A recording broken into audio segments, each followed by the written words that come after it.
8월 18일 월요일이 되었습니다.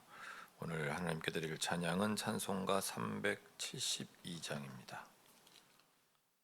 372장.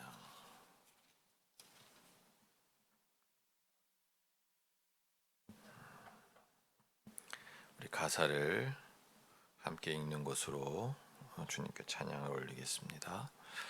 그 누가 나의 괴로움 알며 또 나의 슬픔 알까?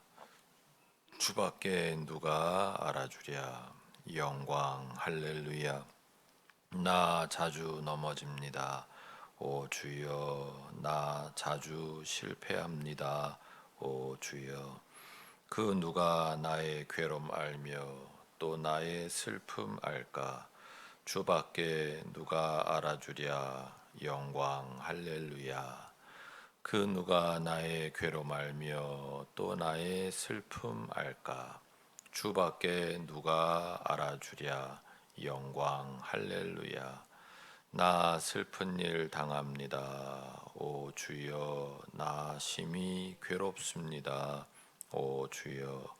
그 누가 나의 괴로움 알며 또 나의 슬픔 알까? 주밖에 누가 알아주랴. 영광 할렐루야.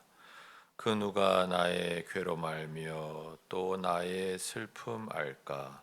주밖에 누가 알아주랴. 영광 할렐루야.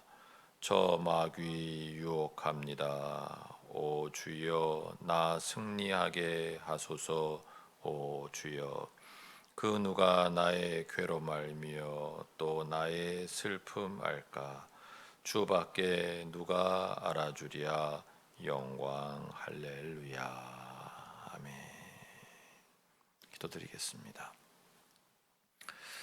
주님, 오늘도 저희에게 생명을 주신 주님께, 늘 은총으로 저희와 함께 하시는 주님께 감사와 영광을 돌립니다.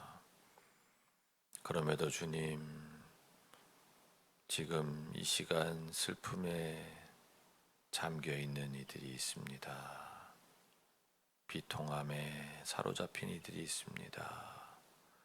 주님, 저들의 기도 또한 들으시는 줄 믿습니다. 저들과 함께 하시는 줄 믿습니다. 주님, 그 누구도 위로할 수 없고 그 무엇도 저의 기쁨이 되지 못하는 이 시간, 주님께서 함께 하시고 주님께서 위로하시고 주님께서 새 힘을, 그리고 살아갈 수 있는 그 길을 발견하게 하시는 줄 믿습니다. 주님, 그 힘이 되시는 주님, 위로가 되시는 주님을 발견하는 복된 날 될 수 있도록 오늘을 축복하여 주시옵소서. 주님께서 함께 하심을 믿사옵고 감사하며 우리 주 예수 그리스도의 이름으로 기도합니다. 아멘. 오늘 우리에게 주시는 말씀은 예레미야애가, 이제 구약으로 갑니다. 예레미야애가 1장 1절부터 11절까지의 말씀이 되겠습니다. 제가 한 절 여러분 한 절 번갈아 가면서 읽는 것으로 성경 봉독합니다. 아 슬프다. 예전에는 사람들로 그렇게 붐비더니 이제는 이 도성이 어찌 이리 적막한가. 예전에는 문나라 가운데 으뜸이더니 이제는 과부의 신세가 되고, 예전에는 모든 나라 가운데 여왕이더니 이제는 종의 신세가 되었구나. 이 도성이 여인처럼 밤새도록 서러워 통곡하니 밤에 눈물 마를 날 없고, 예전에 이 여인을 사랑하던 남자 가운데 그를 위로하여 주는 남자 하나도 없으니 친구는 모두 그를 배반하여 원수가 되었는가. 유다가 고통과 고된 노역에 시달리더니 이제는 사로잡혀 문나라에 흩어져서 쉴 곳을 찾지 못하는데, 뒤쫓는 모든 자들이 막다른 골목에서 그를 덮쳐 잡는구나. 시온으로 가는 길이 이렇게 쓸쓸하다니, 명절이 되었는데도 순례자가 없고 시온 성으로 들어가는 모든 문에도 인적이 끊어지니 제사장들은 탄식하고 처녀들은 슬픔에 잠겼구나. 시온이 이렇게 괴로움을 겪는구나. 대적들이 우두머리가 되고 원수들이 번영한다. 허물이 많다고 주님께서 그에게 고통을 주셨다. 아이들마저 원수들이 보는 앞에서 사로잡혀 끌려갔다. 도성 시온이 누리던 모든 영광이 사라지고 지도자들은 뜯을 풀을 찾지 못한 사슴처럼 되어서 뒤쫓는 자들에게 힘 한 번 못 쓴 채 달아나고 말았구나. 예루살렘이 고통과 고난을 겪는 날에 지난 날에 그 모든 찬란함을 생각하는구나. 백성이 대적의 손에 잡혀도 돕는 사람이 없고 대적은 그가 망하는 것을 보며 좋아한다. 예루살렘이 그렇게 죄를 짓더니 마침내 조롱거리가 되었구나. 그를 떠받들던 자가 모두 그 벌거벗은 모습을 보고서 그를 업신여기니 이제 한숨 지으며 얼굴을 들지 못한다. 그의 더러움이 치마 속에 있으나 자기의 앞날을 생각하지 않는다. 그렇게 비참해져도 아무도 위로하는 이가 없다. 주님, 원수들이 우쭐댑니다. 나의 이 고통을 살펴 주십시오. 대적들이 손을 뻗어 보물을 빼앗습니다. 이방인이 주님의 공회에 들어오지 못하도록 주님께서 이미 금하셨으나 그들이 성소에 침입하는 것을 예루살렘이 보았습니다. 예루살렘 온 백성이 탄식하며 먹거리를 찾습니다. 목숨을 이으려고 폐물을 주고서 먹거리를 바꿉니다. 주님, 이 비천한 신세를 살펴 주십시오. 아멘. 네, 우선 오늘 본문은 이제 계속 우리가 고린도전서를 보다가 갑자기 예레미야 애가로 왔기 때문에 예레미야 애가 에 대해서 그 교재에 나와 있는 설명을 조금 보시는 게 도움이 되겠지요. 성경을 잘 이해하시는데. 그리고 또 예레미야 애가는 우리가 평소에 잘 읽지 않는 구약을 읽어가는 중에도 여기까지 가기 전에 보통 포기하기 때문에 예레미야 애가는 많이 읽지 않으시는 그런 성경 가운데 하나죠. 그래서 오늘 우선 그 각주에 슬프다 이렇게 시작을 하는데 뭐가 슬픈가 그것이 A에 나와 있죠. 예레미야 애가의 배경이 되는 주전 587년의 예루살렘 파괴. 예. 그러니까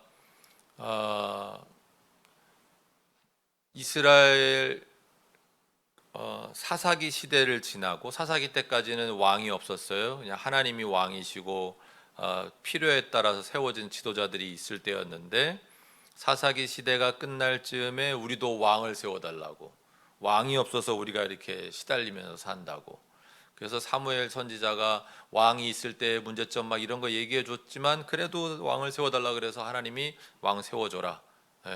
그리고 왕을 세웠을 때 이러저런 문제가 있다는 거 알려줘라. 이렇게 해가지고 이제 왕을 세웠지요. 그 첫 번째 왕이 사울 왕이고 그 사울, 다윗, 솔로몬 이렇게 이어지다가 솔로몬 아들 때에 가서 이스라엘 자체가 이제 두 개 나라로 분리가 돼 버리죠. 그래서 북이스라엘 왕국이 있고 남유다 왕국이 있단 말이에요. 이렇게 남북 시대가 이제 시작이 됐는데 북이스라엘이 먼저 아시리아 제국한테 멸망하고 그리고 이제 남유다 왕국 하나 남았고 여기에 이제 예루살렘도 있고 뭐 이러던 시절인데 그 남유다 왕국까지 주전 587년에 가서 이제 멸망하게 돼 버린 거예요. 그래서 이스라엘이라고 하는 나라 이 북이고 남이고 전체가 싹 다 이 지구상에서 사라져 버린 그런 일이 일어나게 된 거죠. 그런 일이 일어난 것에 대해서 이제 슬프다 그러면서 이제 이렇게 시작을 하는 거고 각주 C를 보시면 대적들이 우두머리가 되고 원수들이 번영한다 허물이 많다고 주님께서 그에게 고통을 주셨다 하는 이 5절 말씀의 각주는 여러분 제가 읽어드리는 이유가 있어요. 성경은 개별 죄에 1대1로 대응하는 하나님의 징벌을 가르치지 않는다. 신명기 28장을 보시면 거기에는 지속적으로 언약을 깨뜨리고 하나님을 저버린 이스라엘이 맞이하게 될 파탄을 묘사한다. 거기 지속적으로가 중요한 거예요. 지속적으로 언약을 깨뜨리고.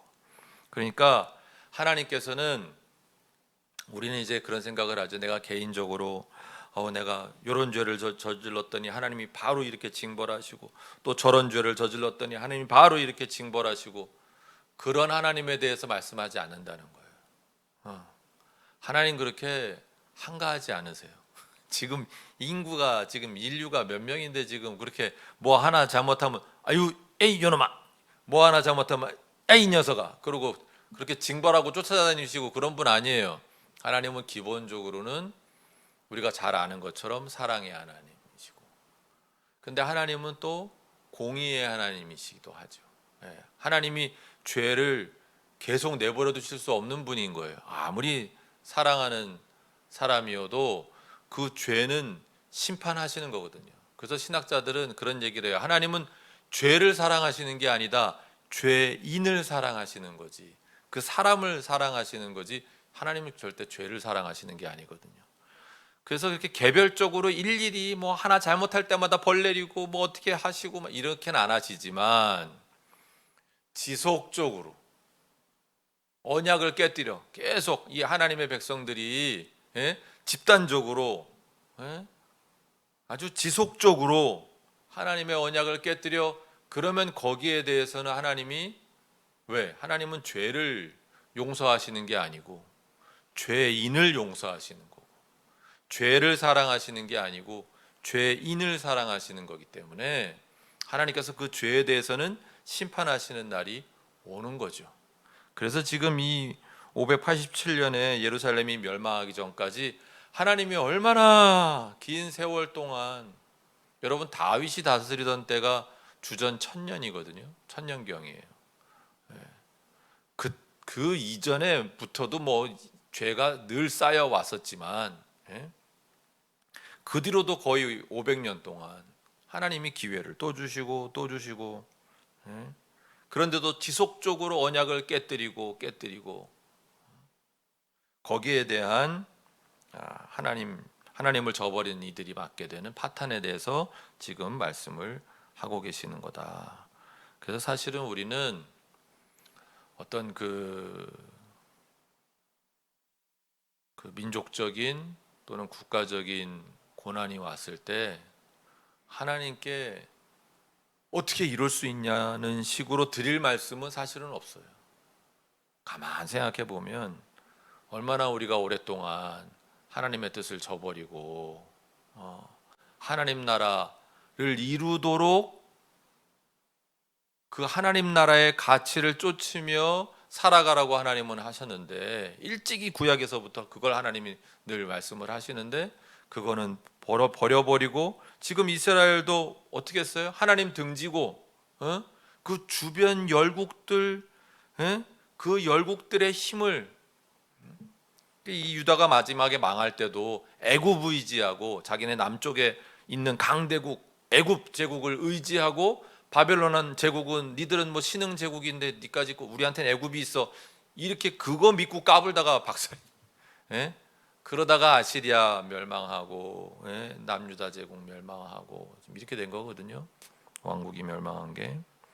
그래서 이 지도자들이 그 하나님이 아닌 다른 힘을 쫓고 다른 영광을 쫓고 다른 데서 만족을 누리려고 그러고 다른 데서 자기의 욕망을 채우려고 하고, 그러다가 결국 이렇게 멸망하게 되는 것이고 하나님의 심판이 임하는 것이기 때문에 우리는 사실 하나님께는 뭐 아무것도 정말 원망할 수가 없죠. 자, 그래서 이렇게 왕국이 망했는데 오늘 9절 이하를 보시면 어때요? 이렇게 이제 망했어요. 망하고 이제 정말 비천한 신세가 됐는데, 그러면 우리는 어떻게 할 거냐? 이제 하나님께 벌 받았으니까 뭐 하나님과의 관계는 완전히 끝난 거냐?